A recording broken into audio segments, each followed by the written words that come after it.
Algumas histórias estão guardadas no meu coração, né, me fazem enxergar a vida um pouco melhor. E eu gostaria de compartilhar essa história com os meus seguidores aqui do canal Podcast do Elias Wagner. Eu criei esse canal para que eu pudesse contar a minha história e todos vocês pudessem me conhecer melhor, né? E também para que você ouvisse as minhas histórias e tirasse as suas próprias conclusões. E, de repente, usar também essa mesma motivação para a sua vida, para que você possa alcançar tudo aquilo que você deseja, que você acredita, né? Que você sonha e almeja para você. Tem uma história interessante que me marcou, que é a história do alpinista, né? Um alpinista, ele queria subir a maior montanha do mundo, ele tinha esse objetivo. Então ele foi para lá muito cedo, jogou a corda e começou a subir aquela montanha, aquela pedra, né? E foi subindo a pedra, foi subindo, e deu meio-dia, ele ainda estava bem distante do topo, e foi subindo, quando deu lá para as 4 horas da tarde, ele ainda não estava no topo, e estava começando a esfriar muito, estava começando a cair gelo, estava muito frio. E ele continuou subindo porque o sonho dele era chegar ao topo dessa montanha.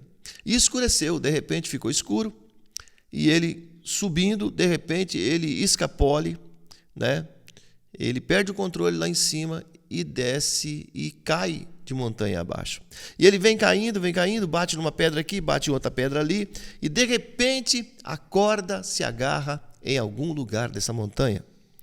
E ele fica naquele escuro, um breu danado, e ele balançando, pendurado na corda, balançando sem saber o que fazer, e caindo muito gelo, e ele congelando de frio.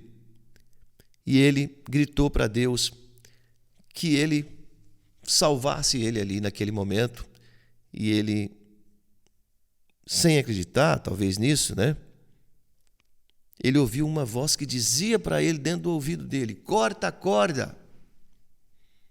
E ele, com medo de cortar a corda, porque ele não sabia que altura que ele estava. Se ele cortasse a corda, poderia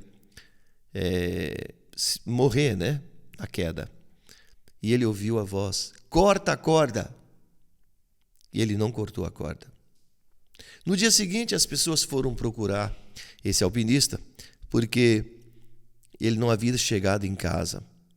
E procurando, encontraram ele morto, congelado, a 1 metro do chão. Muitas vezes a gente não tem coragem de cortar a corda, né? E às vezes a gente está muito próximo daquilo que a gente deseja. Então essa história, ela me motivou, né, a seguir em frente, sempre olhando para a vida e tentando desmistificar aquilo que poderia me trazer problemas.